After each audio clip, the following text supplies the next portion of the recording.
ఇగో మొన్న నువ్వు నాకు ఇచ్చినావు కదా పూలు, వీళ్ళు నేను నీకు ఇస్తున్నా, తీసుకో. దీన్ని ఏం చేసుకోవాలి? చెవులో పెట్టుకో, చెవుల మస్తున్నావు పూజారి లెక్క. నెక్స్ట్ అదే పంతులయ్యవా. ఏం పువ్వు తెలుసా? ఏం పువ్వు తెలియదు. తుంగ పువ్వా? ఇంత అందంగా అవుతుంది తుంగ పువ్వు? చూడలేదు నేను అది. మరి దీని గింజలు మనకి తుంగగడ్డలు అవుతాయా మళ్ళా? వామ్మో, గిట్ల గడ్డలు అయినాక ఇక మంచిదే కథ. ఇక అది ఎన్నడికి చావది తుంగిత్తనం. గట్టిగా కనబడుతుంది మరి. తెలుసు అన్ని విషయం తెలుసా? ఈ తుంగగడ్డల్ని బుక్క తయారు చేసి ఇట్లా యూజ్ చేస్తారు. బుక్క ఇగో మొన్న పువ్వు ఇచ్చినావు ఓన్లీ. ఇలా నేను పువ్వు ఇచ్చినా ఇంకో నీకు బొకే అత్తది. ఏం చేద్దాం మరి. అయిపోయేది. నిన్న రాలేరు, నిన్న వస్తాను, ఇవాళ కూడా వస్తాను రాలేదు. 4 రోజులు అవుతుంది. దీని మీద చర్య తీసుకోవాలి మీరు.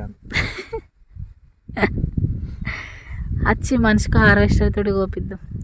అడిదిక్కెళ్ళిగా అదేంటో ఉండే సినిమా ఉంటుంది చూడు, 2-3 ఏళ్ళ మహేష్ బాబుది మహర్షి సినిమానా?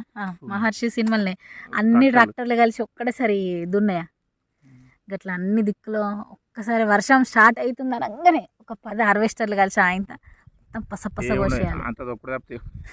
ఎందుకు అట్లా కలవది. 10 కాకపోయినా మడికోటు ఉంచి వీళ్ళకి 2 వస్తే తొందర అయిపోతుంది. అమ్మతోటి చినుకులు పడుతున్నాయి ఇలా మరి నవ్వుతున్నాం కానీ ఘోరం. ఏం చెప్తా మరి మళ్ళా మోసమే. అప్పుడు ఒక అర్ధగంట ఆగిరమ్మన్నా అయిపోవు కథ పాడుగా. ఇప్పటికి అయిపో మనది. అయ్యో నేను బట్టలు ఎండేసిన ఇంటి ముందట.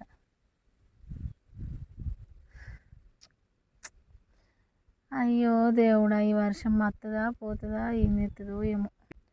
కాదు మరి వాన ఎందుకు వస్తుంది ఇప్పుడు? తీట వాన కాకపోతే టైం పాస్ అక్కడ దేవునికి. మన టైం పాస్ కాక మన ఇక్కడ ఏదో చేసినట్టుగా అక్కడ తాప కొంచెం ఏదో టైం పాస్ కాక దేవుడు ఏదో ఎత్తున్నట్టు తుప్పుకొని. ఇంకా సినిమాలు ఉంటుంది కదా, అదే సినిమా డిజైన్ చేస్తారు డ్రెస్ మీద. రాజేంద్ర ప్రసాద్ సినిమా. షర్ట్స్ అని అమ్ముడు పోకుంటే తమలపాకు నమ్మిపించి ఫ్యాషన్స్ అవి తుపుక్. ఓకే, మనం పోయే టైం ఆసనమైనట్టుంది ఇంటికి. వర్షం బాగా అయితే ఊడే ఎట్లయినా ఊడే. ఏం చేస్తావు? తడుచుడు తప్పితే ఏం లేదు ఇక్కడ. ఏం లేదు మరి, ఏం చేస్తాం.